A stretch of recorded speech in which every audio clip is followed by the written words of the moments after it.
ჩვენი არხის მხარდამჭერები. ეს მონადირეების არხია. მე მარლენი ვარ. ამ არხის ავტორი და წამყვანი. ვნადირობ, სადაც დაშვებულია ყველგან და ყველაფერზე, კანონის ფარგლებში. ვეძებ, ვეცნობი და ვიღებ თქვენთვის საინტერესო, გამორჩეული ისტორიების და უნარჩვევების მქონე ხალხს. ეს არხი მონადირეებისაა. Adventures Live Geo.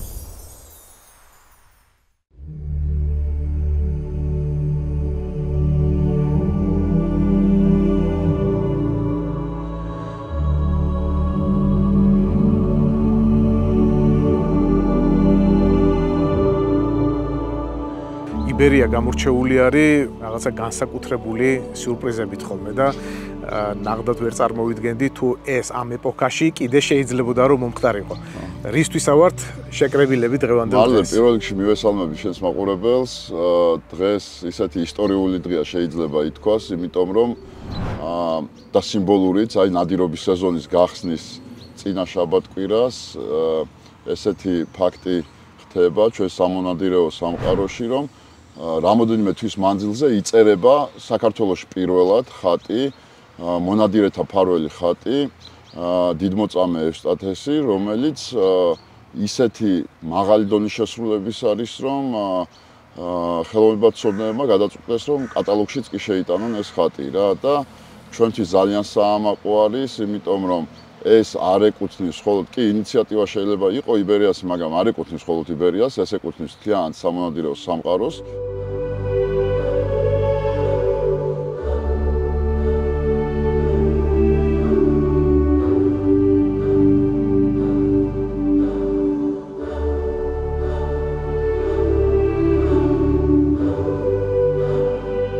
ხდება ესეთი რამე, რომ უნდა შევწიროთ ერთ-ერთ მონასტერს, გადავცეთ, რასაც ერთად გავაკეთებთ ჩვენ დღეს ამას. დღეს ესეთი არაოფიციალური შეკრება არის უბრალოდ ხატის გადაცემა და წმინდანის ხსენებით დღედ დაარსდება 3 ოქტომბერი, როგორც არის მართლმადიდებლობაში, ანუ ჩვენი მოგონილი არ არის, ესი არის 3 ოქტომბერს მოიხსენიება ეს წმინდანი და შესაბამისად ჩვენც უკვე სამონადირეო სამყარო და კლუბები და ასე ვთქვათ, ეს ადამიანები, ვინც გავერთიანდებით ამის ირგვლივ, მოვაწყობთ ზეიმს, როგორც არის ევროპაში, რომელზეც ჩვენ ხარ დასწრებული ჰუბერტუსი.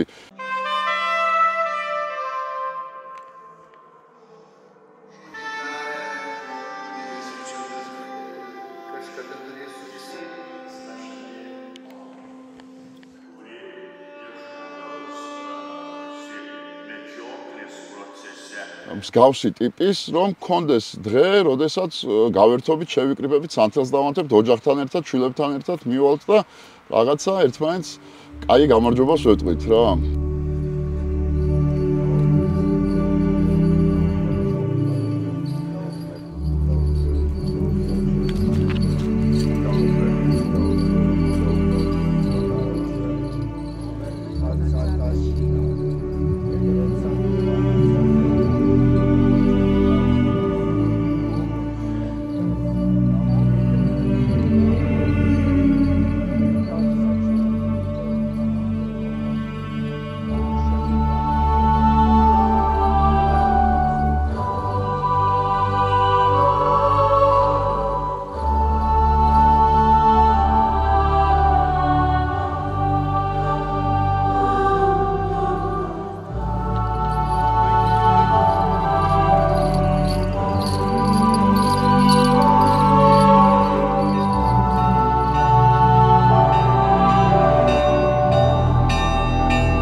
დაახლოებით მე-12 საუკუნეში აშენებული ტაძარი. ღვთისმშობლის შობის სახელობის ტაძრად მოიხსენიებდნენ აქ სოფელში. იქითკენ არის დაახლოებით მე-7 საუკუნის ტაძარი კიდე პირველი, რომელიც არის და ძალიან ცუდ მდგომარეობაში არის, მოკლედ ქვებიც ვივა და ესეთი რაღაცეები. როგორ ხვდები ხელშევლებული არის, ხო? რომელი? აი ეს შენობა. ეს აღდგენილია. ხო და ესეც მდგომარეობაში იყო, უკვე იშლებოდა რა. კი, რაღაცეები პატარა გამაგრებითი სამუშაოები იყო ჩატარებული, მაგრამ აგერ შევხედოთ იმ ტაძარს როგორცაა გამაგრებული, ისე იყო ესეც გამაგრებული რა. ერთ რომაელ მონადირეს ირემზე ნადირობისას ჯვარზე გაკრული მაცხოვარი მოევლინა. ირმის დიდებულ, ფართოდ გაშლილ რქებს შორის გამოსახულმა მაცხოვარმა ჰკითხა მას: ლაკიდა, რატომ მდევნი მე? მე, ვისაც შენი გადარჩენა მსურს. ამ სიტყვების მერე ლაკიდა ქრისტიანი გახდა. ნათლობის სახელი მიიღო ევსტათე. მოინათლა მთელი მისი ოჯახი, რომელსაც მოგვიანებით მძიმე განსაცდელი ერგო წილად. 118 წელს ევსტათე პლაკიდა და მისი ოჯახი თავიანთი რწმენის გამო წამებით მოკლეს.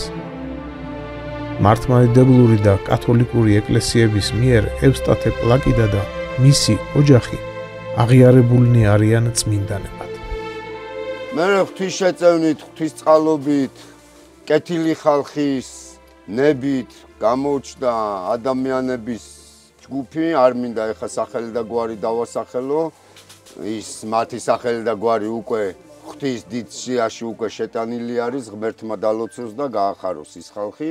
მოინდომეს ამ ტაძრის აღდგენა და პატრიარქის ლოცვა კურთხევით, შემდეგ მეუფე ზოსიმეს ჩვენი პატივცემული, რომელიც არის ამ ეპარქიის მმართველი, ლოცვა კურთხევით დაიწყო და აღდგა ეს ტაძარი, მე-12 საუკუნის ტაძარი და ნელ-ნელა მონასტერიც გაიმართა, ძმობაც არის და პატარა მეურნეობაც აგვაქვს, პატარა წირავთ ცოტას ისე და ესე არის ამ მონასტრის ისტორია, მოკლედ რომ მოგიყვეთ.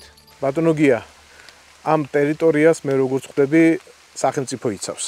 რა თქმა უნდა, არის დაცული ტერიტორია.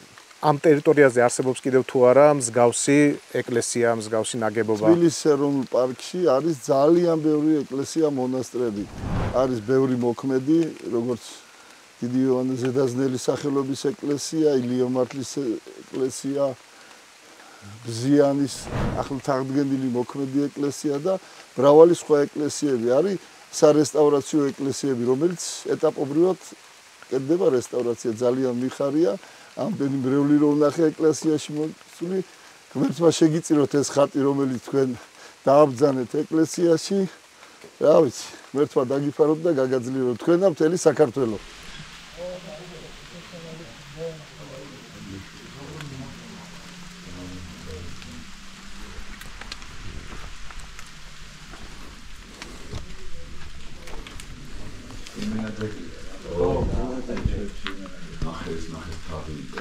მეშვიდე საუკუნეში. ნახე. მე არ ვიცი ეს გადაღებები, მე ყოლობა. ფაქტიურად დღესასწაულად დაწესდება, ხო? კი და აი ეს არის ამისთვის დიდი ხანია მუშაობდით და აწიმე დიდი იმედი მაქვს რომ სხვა კლუბები შემოგვიერთდებიან და ერთობლივად, ასე ვთქვათ, ვიზრუნებთ ამ დღის გალამაზებაზე რა. მადლობა. დასრიამდე რა, ისეთი სერია. ო, მაგლა.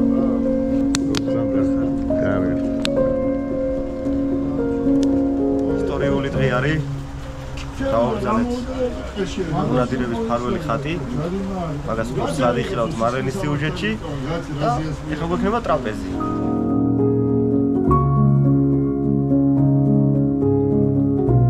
ძმაკაცობის ეტალონი, კაცობის ეტალონი და თანამდებობრივად გახლავთ თბილისის დაცული ტერიტორიების ეპარქიების ხელმძღვანელი.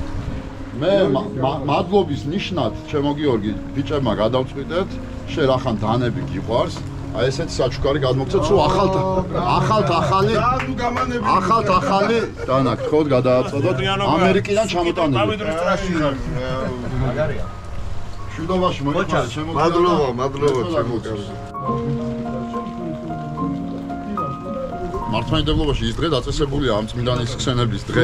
უბრალოდ არ აღინიშნებოდა ჩვენთან რა. ეს არის 3 ოქტომბერი, ხო და 3 ოქტომბერს გვინდა ჩვენ არც იმას ვარქმევთ მონადირის დღეს, ამას არ ვარქმევთ. ჩვენ ვარქმევთ ამ მონადირის ფარველი წმინდანის დღეს რა, რომელიც არის ისედაც ქვია. და გვინდა რაღაცა ეს ვაქციოთ, აი ჰუბერტუსის ტიპის დღესასწაულად ეს არ ეკუთვნის არც იბერიას, არც ლეგიონს, არც ირაკის მწვერვალს, არც პეტრეს, არც პავლეს, ეს ეკუთვნის ჩვენ სამონადირეო საზოგადოებას, საქართველოს მონადირეებს, ჩვენი დიდი სურვილი არის, რომ 3 ოქტომბრის ორგანიზებაც ერთად მოვახდინოთ ყველაფერი და იმას და დავნერგოთ ისე, რომ ყოველწლიურად, აი როგორც თბილისობა არის, როგორც ის არის ზეიმი არის. ჩვენი დღე გავარქოთ. ჩვენი დღე და